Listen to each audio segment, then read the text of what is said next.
नमस्कार। Fundamental analysis के 7 part में आपका स्वागत है। तो आज से हम फाइनेंशियल स्टेटमेंट्स के एनालिसिस के बारे में बात करेंगे।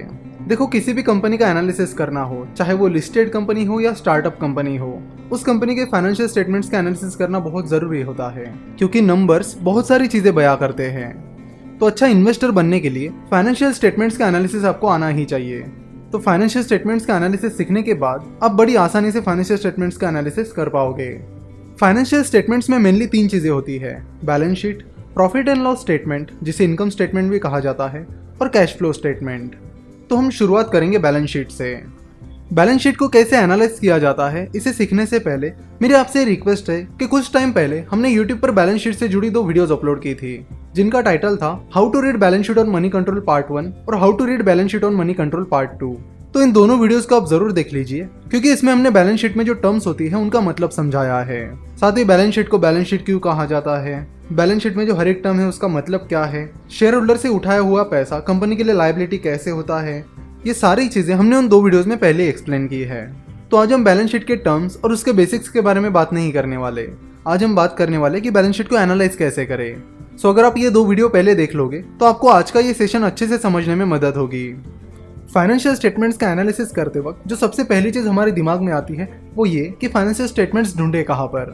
किसी भी कंपनी के फाइनेंशियल स्टेटमेंट्स ढूंढने के लिए आपको उस कंपनी की वेबसाइट पर जाना होगा और इन्वेस्टर रिलेशंस इस सेक्शन पर क्लिक करना होगा। फॉर एग्जाम्पल, अगर आपको रिलायंस इंडस्ट्रीज के फाइनेंशियल स्टेटमेंट्स चाहिए तो उसके लिए आपको रिलायंस इंडस्ट्रीज की वेबसाइट पर जाकर इन्वेस्टर रिलेशंस पर क्लिक करना होगा। तो इन्वेस्टर रिलेशंस पर क्लिक करने के बाद यहाँ पर फाइनेंशियल रिपोर्टिंग आपको दिखेगा, जिस पर क्लिक करने पर आपको रिलायंस इंडस्ट्रीज के फाइनेंशियल स्टेटमेंट्स मिल जाएंगे। सिमिलरली, फिलहाल हम आईसीआईसीआई सिक्योरिटीज का एनालिसिस कर रहे हैं। तो आईसीआईसीआई सिक्योरिटीज के फाइनेंशियल स्टेटमेंट्स पता करने के लिए आपको आईसीआईसीआई सिक्योरिटीज की वेबसाइट icicisecurities.com पर जाकर अबाउट अस पर क्लिक करना होगा, जिसके बाद आपको इन्वेस्टर रिलेशंस नाम का सेक्शन मिल जाएगा, जिस पर क्लिक करने पर आपको आईसीआईसीआई सिक्योरिटीज के फाइनेंशियल स्टेटमेंट्स मिल जाएंगे। फाइनेंशियल स्टेटमेंट्स 2 टाइप में आते हैं: कंसोलिडेटेड फाइनेंशियल स्टेटमेंट्स और स्टैंड अलोन फाइनेंशियल स्टेटमेंट्स। तो इन दोनों के बीच का डिफरेंस जानना भी बहुत जरूरी है। स्टैंड अलोन फाइनेंशियल स्टेटमेंट्स सिर्फ उस कंपनी के फाइनेंशियल स्टेटमेंट्स होते हैं, उसमें उस कंपनी की सब्सिडरी शामिल नहीं होती। फॉर एग्जांपल, अगर आप रिलायंस इंडस्ट्रीज के स्टैंड अलोन स्टेटमेंट्स देखोगे तो उनमें बस रिलायंस इंडस्ट्रीज का मेन बिजनेस इंक्लूड है। उसमें रिलायंस इंडस्ट्रीज की सब्सिडरीज जैसे कि रिलायंस जियो, रिलायंस रिटेल, इनका परफॉर्मेंस इंक्लूड नहीं होता है। वही कंसोलिडेटेड स्टेटमेंट्स में कंपनी के मेन बिजनेस के साथ ही उसकी सब्सिडरीज भी ऐड होती है। तो रिलायंस इंडस्ट्रीज के कंसोलिडेटेड बिजनेस में उसकी मेन कंपनीज साथ ही उसकी सब्सिडरीज जैसे कि रिलायंस जियो, रिलायंस रिटेल, ये भी शामिल होती है। तो किसी भी कंपनी के फाइनेंशियल स्टेटमेंट्स का एनालिसिस करते वक्त आपको स्टैंड अलोन और कंसोलिडेटेड इन दोनों पर ध्यान रखना होगा। क्यों? क्योंकि आपको पता चले कि कंपनी का स्टैंड अलोन बिजनेस कैसे परफॉर्म कर रहा है और कंपनी की सब्सिडरीज कैसे परफॉर्म कर रही है। अगर आप रिलायंस इंडस्ट्रीज के पिछले 1-2 साल का एनालिसिस करोगे तो आपको पता चलेगा कि कंपनी का स्टैंड अलोन बिजनेस उतना कुछ खास परफॉर्म नहीं कर रहा है। वही कंपनी की सब्सिडरीज बहुत ही आउट परफॉर्म कर रही है, जिसमें रिलायंस जियो और रिलायंस रिटेल का परफॉर्मेंस बहुत ही आउटस्टैंडिंग रहा है। तो फिलहाल रिलायंस इंडस्ट्रीज के कंसोलिडेटेड स्टेटमेंट्स में रिलायंस जियो और रिलायंस रिटेल का कंट्रीब्यूशन बढ़ रहा है। तो शुरू करते हैं बैलेंस शीट से। देखो, बैलेंस शीट का एनालिसिस बहुत जरूरी है, क्योंकि बैलेंस शीट के एनालिसिस से आपको बहुत सारी चीजें पता चलती है, जैसे कि कंपनी के पास कितना रिजर्व्स एंड सरप्लस है, कंपनी अपना कितना प्रॉफिट कंपनी में रीइन्वेस्ट कर रही है, कंपनी पर कितना डेट है, क्या कंपनी ने कोई रिलेटेड पार्टी ट्रांजैक्शंस किए हैं, कंपनी का डेट एक लिमिट में है या लिमिट से बाहर जा रहा है। तो इन जैसी बहुत सारी चीजें आपको बैलेंस शीट एनालाइज करके पता चलती है। बैलेंस शीट से जुड़ी एक और चीज आपको पता होनी बहुत जरूरी है, वो ये कि बैलेंस शीट एक स्पेसिफिक डेट की होती है, वो कोई स्पेसिफिक पीरियड की नहीं होती। यानी अगर कोई बैलेंस शीट 31 मार्च की है तो वो उस पर्टिकुलर डेट की बैलेंस शीट है, यानी उस पर्टिकुलर डेट को उस कंपनी के पास उतने एसेट्स थे और उतनी लायबिलिटीज थी। बैलेंस शीट किसी पर्टिकुलर पीरियड की नहीं होती, यानी 3 महीने की बैलेंस शीट, 6 महीने की, 1 साल की बैलेंस शीट, ऐसी कोई चीज नहीं होती। वही प्रॉफिट एंड लॉस स्टेटमेंट किसी पीरियड का बनता है, जैसे कि 3 महीने का प्रॉफिट एंड लॉस, 6 महीने का, 12 महीने का। तो हमेशा याद रखना, बैलेंस शीट किसी पर्टिकुलर पीरियड की नहीं होती, वो पर्टिकुलर डेट की होती है। बैलेंस शीट में मेनली 2 चीजें होती है, एसेट्स और लायबिलिटीज। एसेट्स मतलब कंपनी के पास कितनी संपत्ति है, और लायबिलिटीज मतलब कंपनी के ऊपर कितनी देनदारियां हैं। शुरुआत में हमने आपको जो 2 वीडियोस देखने के लिए कहा है उनमें ऑलरेडी एसेट्स और लायबिलिटीज की बेसिक बातें कवर की गई है, तो आज हम उस पर बात नहीं करेंगे। आज हम डायरेक्टली एनालिसिस पर आएंगे। यहाँ पर हम अपना पूरा फोकस एनालिसिस पर रखेंगे। तो शुरुआत करेंगे लायबिलिटीज से। बेसिकली 2 टाइप्स की लायबिलिटीज होती है, शेयर होल्डर्स फंड्स जिसे शेयर होल्डर्स इक्विटी भी कहा जाता है, और दूसरा है लायबिलिटीज जिसे आप एक्सटर्नल लायबिलिटीज भी कह सकते हो। शेयर होल्डर्स फंड्स में दो चीजें आती है, शेयर कैपिटल और रिजर्व्स एंड सरप्लस। जब कोई कंपनी अपने शेयर्स इशू करती है तो वो हर शेयर की एक फेस वैल्यू डिसाइड करते हैं, जो कि 2 रुपए, 5 रुपए, 10 रुपए ऐसे होती है। फेस वैल्यू बस एक अकाउंटिंग टर्म है, तो उस पर आपको ज़्यादा ध्यान देने की ज़रूरत नहीं है। मान लेते कि कोई कंपनी अपने 10 करोड़ शेयर्स आईपीओ में इशू कर रही है। उन्होंने एक शेयर की फेस वैल्यू 10 रुपए रखी है, वही वो कंपनी अपने शेयर्स 1000 रुपीज़ पर शेयर की प्राइस पर लोगों को बेच रही है। तो अपने 10 करोड़ शेयर्स 1000 रुपीज़ की प्राइस पर बेचने के बाद कंपनी को 10,000 करोड़ रुपीज़ मिलेंगे।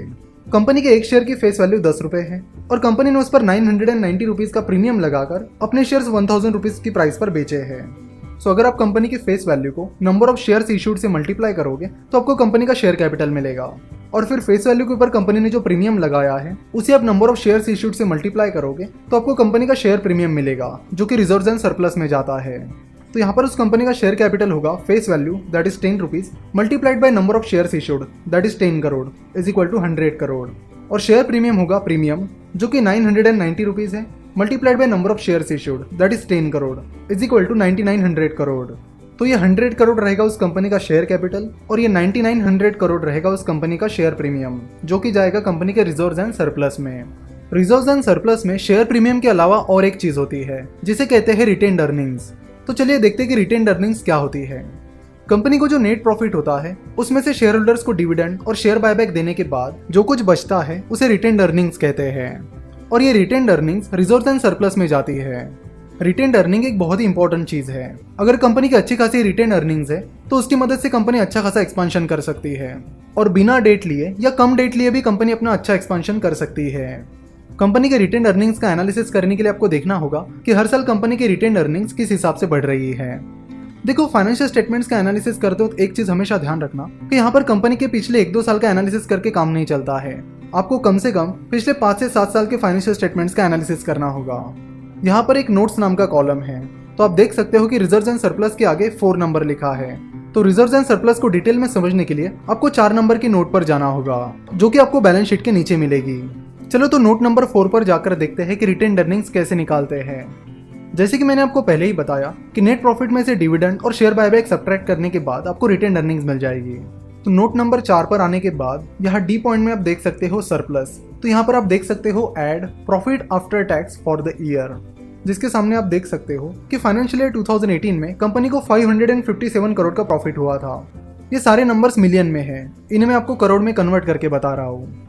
और फाइनेंशियल ईयर 2017 में आईसीआईसीआई सिक्योरिटीज को 338 करोड़ का प्रॉफिट हुआ था।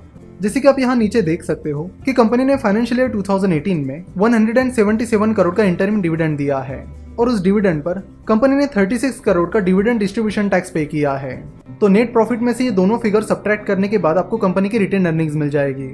इस पीरियड में कंपनी ने कोई शेयर बायबैक नहीं किए हैं, इसलिए वो अमाउंट आपको सब्ट्रैक्ट करने की जरूरत नहीं है। तो हमने देखा कि फाइनेंशियल ईयर 2018 में कंपनी को 557 करोड़ का प्रॉफिट हुआ है, जिसमें से कंपनी ने 177 करोड़ इंटरिम डिविडेंड दिया है, और साथ ही कंपनी को 36 करोड़ का डिविडेंड डिस्ट्रीब्यूशन टैक्स पे करना पड़ा। 557 करोड़ में से 177 करोड़ और 36 करोड़ सब्ट्रैक्ट करने के बाद 344 करोड़ बचते हैं, जो कि कंपनी की रिटेन्ड अर्निंग्स है। इसी तरह आपको कंपनी के पिछले 5-7 साल की रिटेन्ड अर्निंग्स देखनी होगी और इस रिटेन्ड अर्निंग में होने वाली ग्रोथ भी देखनी होगी। सिमिलरली आप यहाँ फाइनेंशियल ईयर 2017 के टेबल में देख सकते हो कि फाइनेंशियल ईयर 2017 में कंपनी को 338 करोड़ का प्रॉफिट हुआ था, जिसमें से कंपनी ने 205 करोड़ डिविडेंड में दे दिए थे, और साथ ही उस पर 41 करोड़ का डिविडेंड डिस्ट्रीब्यूशन टैक्स पे किया था। सो 338 करोड़ में से 205 करोड़ और 41 करोड़ सब्ट्रैक्ट करने के बाद 92 करोड़ बचते हैं, जो कि फाइनेंशियल ईयर 2017 में कंपनी की रिटेन्ड अर्निंग्स थी। बस 1-2 सालों की रिटेन्ड अर्निंग्स देखने से काम नहीं चलता है, आपको कम से कम पिछले 5 से 7 साल की रिटेन्ड अर्निंग्स निकालनी होगी और उसकी ग्रोथ चेक करनी होगी। तो आपके लिए आज का होमवर्क ये है कि आपको आईसीआईसीआई सिक्योरिटीज के पिछले 4-5 साल की रिटेन्ड अर्निंग्स निकालनी है। तो आप ये रिटेन्ड अर्निंग्स निकालिए और नेक्स्ट लेक्चर से हम वहाँ से कंटिन्यू करेंगे। आशा करता हूँ कि आपने आज का ये सेशन बहुत एंजॉय किया होगा, क्योंकि फाइनेंशियल स्टेटमेंट्स का एनालिसिस हमारा भी एक फेवरेट टॉपिक है, जिसे सिखाने में हमें भी काफ़ी मज़ा आता है। आशा करता हूँ कि आप भी इसे पूरी तरह से एंजॉय कर रहे होंगे। आगे चलकर ये एनालिसिस बहुत ही इंटरेस्टिंग होने वाला है। सो जल्दी आपसे मिलेंगे नेक्स्ट पार्ट में। हमसे जुड़े रहने के लिए आप हमें फेसबुक, ट्विटर और इंस्टाग्राम पर फॉलो कर सकते हो। वीडियो देखने के लिए और हमारे साथ जुड़े रहने के लिए आपका बहुत बहुत धन्यवाद।